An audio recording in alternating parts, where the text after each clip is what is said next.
social protection is a human right. It's also a fundamental part of the social contracts that tie citizens but also residents to the state. Therefore, it is the responsibility of the state to provide social security through social protection systems that are universal, effective, sustainable, and well integrated to its population. Social protection or social security is basically, it's all about accessing food, accessing water, accessing health, sanitation services, accessing shelter, clothes, and all the basic or essential goods and services that are necessary to provide decent life standards to all. The Arab Reform Initiative Social Protection Program started off first as a project. It was a consortium of 4 national think tanks and 3 independent media outlets from 4 different countries in the Arab region that came together as a response to the COVID-19 pandemic.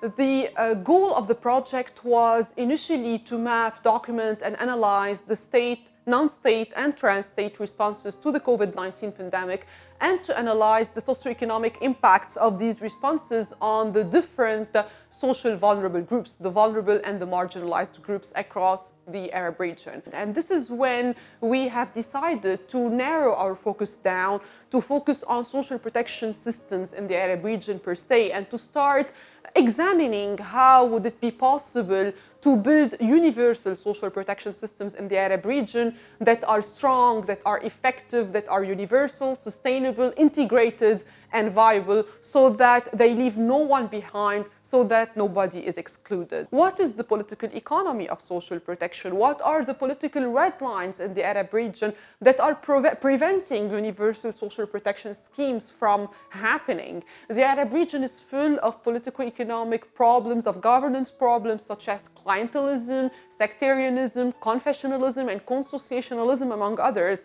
And all of these problems are preventing the social protection policies and programming that are equitable and that give everybody, with no exception, access to basic goods and services and to their essential needs, irrespective of their identities, irrespective of their religions, of their ethnicity, of their sexual identity, or their gender. Because in the Arab region, we are dealing with closed policy spaces. We are dealing with closed policy spheres whereby the decision makers, the policy makers, do not listen to the people and do not listen to the civil society organizations that are trying to voice out or to advocate the people's needs in the Arab region. We will be trying to work more closely with the social movements, with the young scholars and activists, with the representatives of vulnerable groups, with the vulnerable groups themselves, in order first to understand what they actually need, so that the policy recommendations that we are trying to retrieve from our research and that ensue from our research efforts are more legitimate and are more representative of their reality of those people and of their real struggles and their real demands. The community that we are trying to create, a community where everybody can fit. It's a community of practice and an epistemic community where both the experts and the activists can fit, where the academics and the CSOs can fit.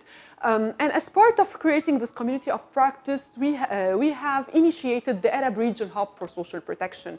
The Arab Region Hub for Social Protection is an online platform. It's a virtual platform, and it is meant to be a go-to space on social protection in the Arab region. As a first step, we have launched a declaration that tries to unify our discourses as members of this community of practice and knowledge and as members of the Arab Region Hub for Social Protection. The declaration is helping us converge on one narrative when it comes to social protection or to the social protection systems that we envision and that we aim for. Join us and follow our social protection programs platform as well as the platforms of the Arab Region Hub for Social Protection to receive our research outputs, to receive the policy recommendations ensuing from these outputs, to follow and join our advocacy efforts that we pursue to try to advance these policy recommendations and put them into practice. This is how we can all come together to build better social protection systems in the Arab region.